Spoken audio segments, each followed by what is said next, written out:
बच्चों नमस्ते। नीतू क्लासेस में आप सभी बच्चों का हार्दिक स्वागत है। तो बच्चों आज के इस वीडियो में हम देखेंगे काव्य खंड के अंतर्गत कबीरदास जी की साखी।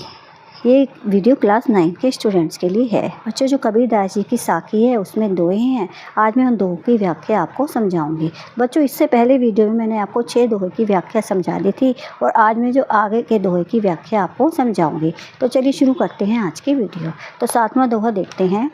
अशड़िया झाई पड़ी पंथ निहार निहार, जी बलिया चाला पड़िया राम पुकार पुकार।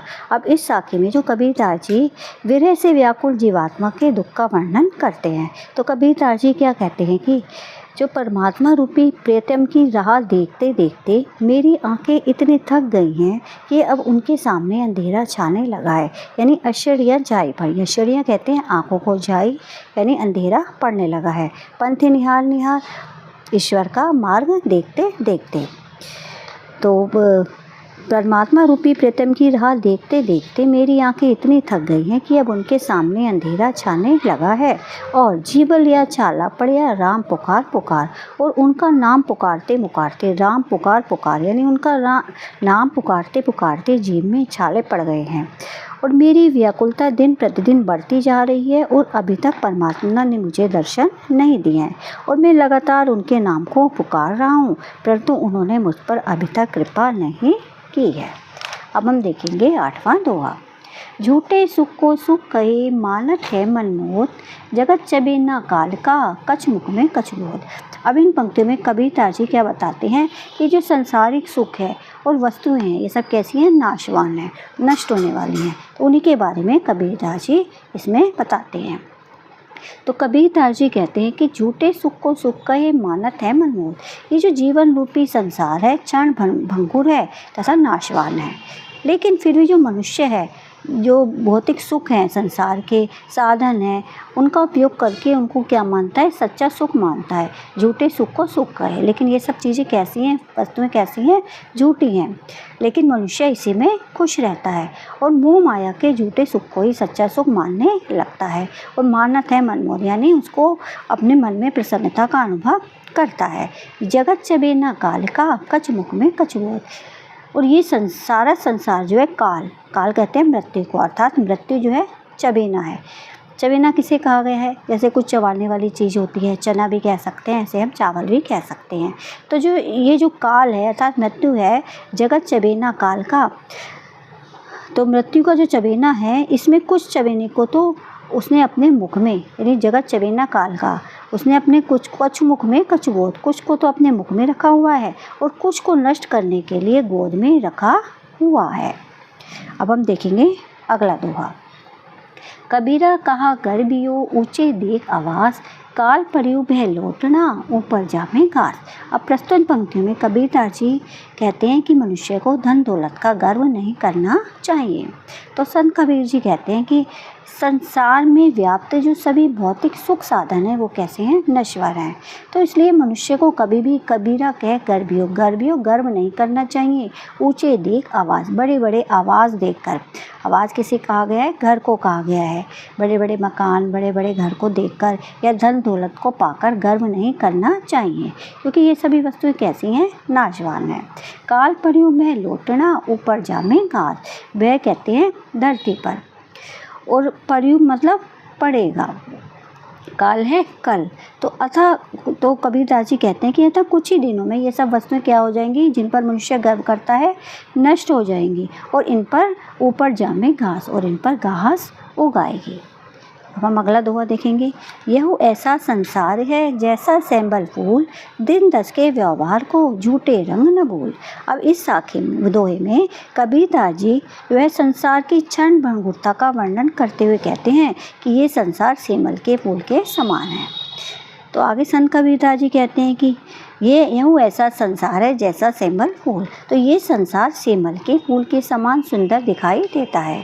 कैसा दिखाई देता है ये संसार, सेमल के फूल के समान, क्योंकि जो सेमल का फूल होता है वो कैसा होता है, बहुत ही सुंदर होता है। और कैसे रंग का होता है, लाल रंग का होता है, लाल रंग का खिलता है और वो सभी को अपनी ओर आकर्षित कर लेता है, परंतु ये आकर्षण अधिक समय तक नहीं रहता, कुछ समय के लिए ही होता है और बहुत जल्दी ही नष्ट होता है। और बच्चों उसमें जो है ये जो सेमल का फूल होता है उसमें एक फल होता है, लेकिन वो भी खाने के योग्य नहीं होता क्योंकि उसमें रुई भरी होती है।